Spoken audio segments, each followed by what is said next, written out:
মানুষকে ততটুকুই মূল্য দেবেন যতটুকু তার প্রাপ্য।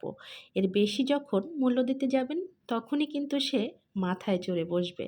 আর তখন কিন্তু মাথা থেকে নামাতে অনেক বেশি কষ্ট হবে। হ্যালো এভরিওয়ান, আসসালামু আলাইকুম। আজকে খেতে ইচ্ছে করছিল বিরিয়ানি। তো হাজব্যান্ডকে বলার সাথে সাথে বিরিয়ানি খাওয়ার যে উপকরণগুলো লাগে সেগুলো আসলে নিয়ে আসছি। তো রান্না করে ফেললাম ঝটপট করে বিরিয়ানি। আমি আবার বিরিয়ানি রান্নায় সেরা। বিরিয়ানি খুব সুন্দর করে রান্না করতে পারি এবং খুব মজাও হয়। নিজেরটা নিজেই বললাম। অবশ্যই আমার হাতের বিরিয়ানি অনেকেই খেয়েছে এবং এখনও তারা ভিডিওটা দেখতেছে। তারা অবশ্যই অনেকেই জানে আমার হাতের বিরিয়ানি কতটা মজার। যাই হোক, আজকে রান্না করে ফেললাম চিকেন বিরিয়ানি। ভাবলাম বাসায় অনেক দিন ধরে আসলে বিরিয়ানি খাওয়া হয় না, তো আজকে একটু ঝটপট করে বিরিয়ানি রান্না করে ফেলি। চলে আসলাম চুলার পাড়ে, আর এই যে বিরিয়ানি রান্নার উপকরণগুলো বের করতেছি একটা একটা করে। কি কি নিয়ে আসছিল আমার হাজব্যান্ডকে বলার পরে অবশ্য বাসার নিচে থেকেই নিয়ে আসছে বাজারগুলো। এখানে ছিল সালাদ বানানোর জন্য ধনিয়া পাতা, টমেটো, তারপরে ছিল শসা। আর এখানে ছিল পোলাওর চাল। আর পোলাওর চালটা আমার হাজব্যান্ড এনে আমাকে বলতেছিল পোলাওর চালের দাম অনেক বেশি বেড়ে গেছে। তো আমি প্যাকেটটা ধরে দেখি আসলে এখানে 230 টাকা, পোলাওর চালের কেজি। আসলে এটা আমার কখনো দেখা হয় না বাজারে কোনটার কি দাম। তবে এই চালটা কিছুদিন আগেও ছিল 150 টাকা কেজি, আর এই কিছুদিনের মধ্যে এত বেশি দাম বেড়ে গেছে। যাই হোক, আমরা তো কিনে খেতে পারবো, বাট যারা গরিব মানুষ, যারা দিনমজুর, তারা কিভাবে আসলে কিনে খাবে এত দাম দিয়ে চাল। আর এই দিকে ছিল মুরগি। তো আমি এগুলাকে সবগুলো বাজার বের করে আমি এগুলাকে খুব সুন্দর করে অফ ক্যামেরায় কেটে কুটে পরিষ্কার করে এই যে ধুয়ে নিয়েছি। আর এইখানে ছিল সব ধরনের মশলা, এগুলো আমার রেডি করাই ছিল আসলে ফ্রিজে। জাস্ট আমি বের করে নিয়েছি রান্না করার জন্য। আর এই যে এখন আমি রান্না বসিয়ে দিব। আর এই বিরিয়ানি রান্নার ফুল ভিডিওটা আমি আপনাদের আজকে শেয়ার করব না, জাস্ট একটু একটু করে শেয়ার করব, কারণ আমার অনেক বিরিয়ানি রান্নার ভিডিও আমার ফেসবুকে, ইউটিউবে সব জায়গায় আছে। তো আজকে আমি জাস্ট একটু একটু করে আপনাদের সাথে শেয়ার করব। আর এখানে আপনাদেরকে আর একটা টিপস দিয়ে দিচ্ছি, সেটা হলো বিরিয়ানি রান্নায় কিন্তু অনেক বেশি পেঁয়াজ লাগে। বেশি করে পেঁয়াজ দিলে বিরিয়ানির স্বাদটা অনেক বেশি মজার হয় আর কি। তো মশলাটাকে ভালোভাবে কষিয়ে আমি মাংস আর আলু দিয়ে দিলাম, একসাথে করে দিয়ে দিলাম। আমি একসাথে করে মাংস আর আলুটাকে রান্না করে দেন আমি চালটাকে আলাদা করে সিদ্ধ করে তারপরে রান্না করব।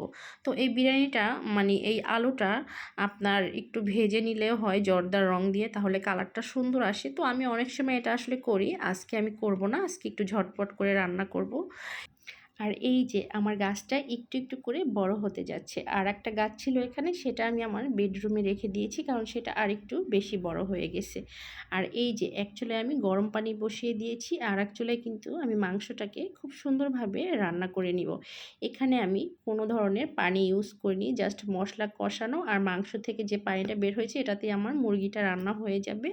আর এই চুলায় আমি বসিয়ে দিয়েছি চালটা সিদ্ধ। তো চালটা অবশ্যই 80% সিদ্ধ করতে হবে, তা না হলে বেশি সিদ্ধ হয়ে গেলে ল্যাটকা হয়ে যাবে আর কি।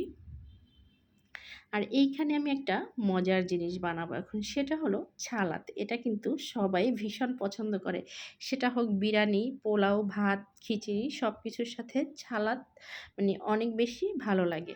তো সবসময় আসলে বাসায় এই জিনিসগুলো আনা থাকে না, তো সবসময় এর জন্য সালাদটা বানানো হয় না। তো আজকে নিয়ে আসলো, আজকে অবশ্য করে ফেলতেছি সালাদ।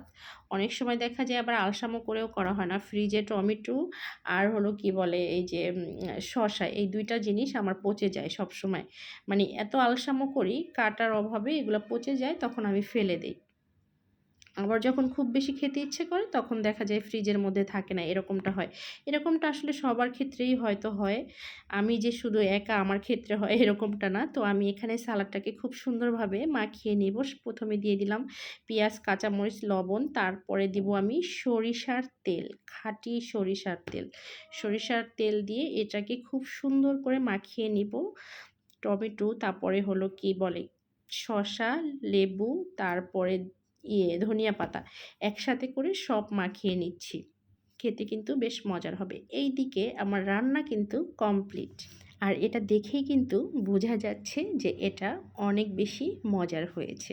হ্যাঁ, আসলেই অনেক বেশি মজার হয়েছিল। এটা আমি খাওয়ার পরেই রিভিউ দিচ্ছি।